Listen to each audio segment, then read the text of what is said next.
story? Lynn Bevill's coming up. In the world of the storyteller, few can rival the great Texan J. Frank Dovey, who proclaimed, "Never let the truth get in the way of a good story." Lynn's devoted his storytelling career to fulfilling Dovey's creed. Robin Greenwood will interpret the story in dance.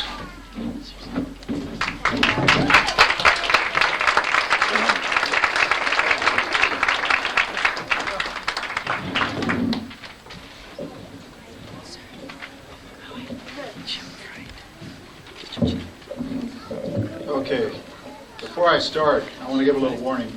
Storytelling is an exceedingly powerful medium, and once it's there, it's very hard to forget. And I want to give you a little example. A number of years ago, we used to live in South Texas, where, of course, I became acquainted with the work of J. Frank Dovey. So in the Great Creed, we used to go out occasionally on weekends looking for good stories, and we were down in the Rio Grande Valley and found an old cowboy who started telling this convoluted story. And I can't remember much about the story anymore, except it was very long. And the whole crux of it was that he had managed to convince a bunch of Easterners that watermelons were horses' eggs. I guess it had more of an impact than I realized, because not long after that, William and I think most of you know my son William, he and I were visiting in Oklahoma, visiting my parents. And we had gone to the store in the afternoon to buy some fruit to make a fruit salad. And this was about the time when kiwi fruits were just starting to come to this country, and a lot of people didn't even know what they were. And I won't say anything about the kid who was checking us out in this Oklahoma store, but he would be kind of what you would expect to find to be checking you out in an Oklahoma store. And we had bought some fruit and a couple of kiwi fruits. And so we were coming through the line, and he started to check us out and came to the kiwi fruit and picked them up, and he said, "What are these brown hairy things?" He says, "Everyone's buying them." Now, those of you who know me know that occasionally things just kind of blurt out, probably more times than they should. And so before I could stop myself, I said, "Oh, they're hamster eggs." Now, William kind of went, and he couldn't decide whether to just sneak off or to try to grab me. And I said, "Hamster eggs? I didn't know we had a pet store." And I said, "Well, no, you don't. I mean, you got chicken eggs, hamster eggs." I said, "You can eat them." But I said, "The real neat thing is you can take them home, and if you put them under a light," and William was starting to kind of crawl down. I said, "If you put them under a bulb, and keep them warm, and turn them, you have to turn them 3 times a day. And if you turn them 3 times a day for about 12 days, they hatch out and you got a hamster." And I said, "Well, Lappy." And William said, "Let's get out of here, So we went on and went over to the house and fixed a fruit salad. We were sitting there eating that evening. My folks were, and it was just a nice time. And I looked over and noticed that William wasn't eating. He was kind of sitting there with his fork, kind of poking. I said, "What's the matter?" "Well, kiwi fruit, the green, little black seeds in them." And he was kind of pointing at this one seed. I wonder if that would have been his little ear.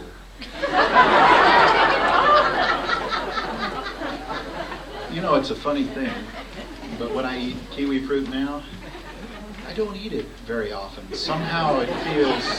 Well, anyway, that's just a warning. Because the story I'm going to tell you tonight is I think, one of the most popular stories in the Southwest, and yet many of us have not heard it, because virtually any place in the Southwest where the Spanish settled here, they brought a story with them. And it's a story that's always set inevitably on a river. And in Santa Fe, this is certainly where it happened, because it's told that at one time in the city of Santa Fe, there was an incredibly beautiful young lady by the name of Maria. So beautiful that she totally outshone everyone in the town, and indeed in all of northern New Mexico. And she knew it. She was also incredibly vain. She loved to look at herself. This worried her mother, her poor mother. Her mother would say, "Maria, why don't you ever go out with any of the young men in town?" Maria would look very haughty, and she would say, "Oh, they're all so plain." That was her favorite word, plain. And her mother said, "There's more to people than just what's on the outside." And Maria said, "Maybe so, but I'm not going to settle for anything less." Probably would have been pretty rough because there weren't that many people in northern New Mexico, but then one day a handsome young caballero came riding into town, and he was truly handsome. Everyone noticed him immediately, including Maria. But you know how it is sometimes with these things, where neither one wants to let the other one know, and so it took a while before they got together, because neither one wanted to act like, they were really interested. But of course, they did make that connection. And there came the day when they announced that they would be getting married. Her mother wasn't very happy at all. She took Maria aside and said, "Just what does this young man do for a living?" And Maria said, "I don't care. He's very handsome and will make beautiful children." And Maria's mother just shook her head. So it came to that fateful Saturday morning. And they were married in the church in Santa Fe. People came for miles around just to see the handsome couple, and they all marveled. And all they could say was, "Think of what beautiful children they're going to have." And indeed they were married. And indeed in a year's time, a young son was born. Now I don't know about you, but to me, babies, when they're first born, well, a mother can love it. Maybe a dad who's there in the delivery, but with most of them, they're ugly little characters. But not this one. This one was just amazing. Beautiful. People would have their breath taken away just looking at the child and say, "It's a perfect child. Maria, you must be so proud." And Maria was kind of proud. There was just one little problem, of course. People kept noticing the baby, and no one noticed Maria. And she found herself, without saying it, just a little jealous of that little baby boy. And then less than a year later, a little girl was born. And she was just as town just was amazed. When those two children would be taken out in their little pram, people would stop and just look. And all they could say was how beautiful those children were. No one ever said how beautiful Maria was, including her husband. Because it turned out it was a little hard to figure out exactly what he did do for a living, except he traveled a lot. Stories began to circulate that while he traveled, he did a lot of things. Things that maybe a married man shouldn't be doing. But it came to a head on that fateful afternoon. It was spring. The snows were melting in the mountain, and the Santa Fe River was flowing with that icy cold water. And Maria had taken the babies out. It was blustery and cold, so there weren't many people out. But then she heard a carriage coming down the road. She could hear laughter in it. And as the laughter got closer, it struck a chord in her, and as it went by, she looked in and she saw two women and their husband. The sight of her husband with those women, the jealousy toward the children, it all boiled up, and something inside her snapped. And turning toward the river, she took those children, and going down to the river, one by one she lifted them out and threw them into the icy water. The children screamed in the water as they began to flow down. And Maria suddenly came to her senses, realizing what she had done. And she turned and began to run down to the room, running as fast as she could, calling, "Mijos, mijos," my children. Running so fast and in such a hysterical mood she could not see where she was going, and she struck a root and tripped, striking her head and killing her. The family, Maria's mother, took her to the church. The priest said, "I will not bury her on the sacred land. She's committed a mortal sin."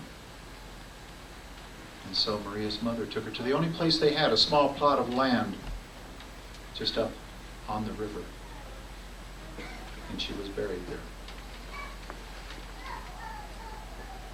After a time, people began to say things were happening, particularly at night. At times they would hear someone wailing in the dark. And at other times they would hear someone calling, "Mijos, mijos."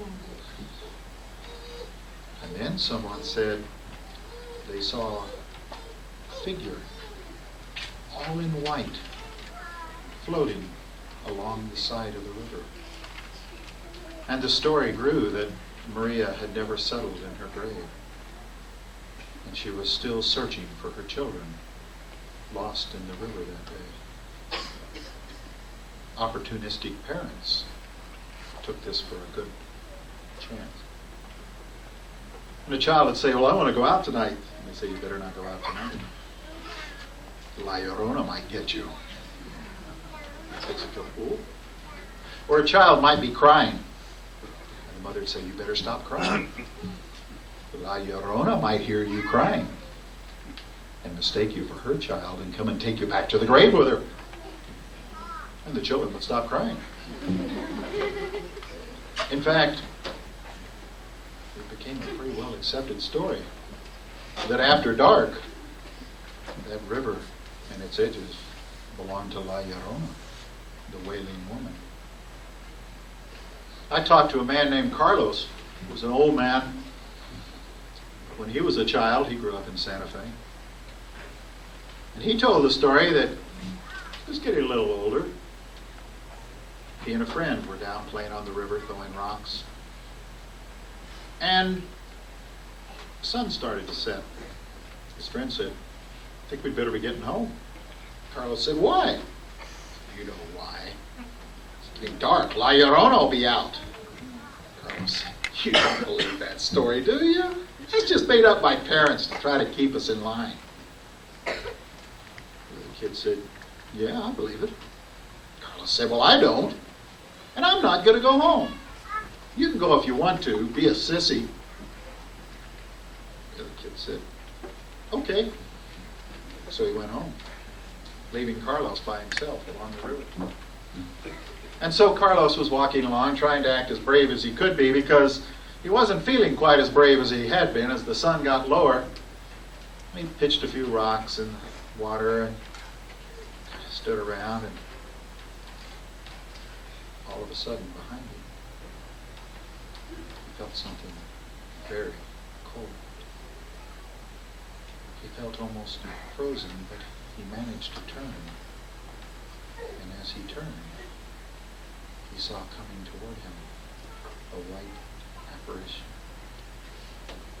And her hands, her bony hands, were extended out, floating toward him. And it was like he was frozen. He couldn't move. And she called, "Mio, Mio." Carlos couldn't move. As she came up to him, she placed those bony fingers right on his shoulder. And then the bells began to ring in town, and it broke the spell, and Carlos broke loose.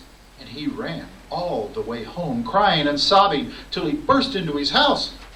And his mother said, Carlos, what happened to you? He said, it was terrible. It was terrible, Mama. La Llorona, she almost got me.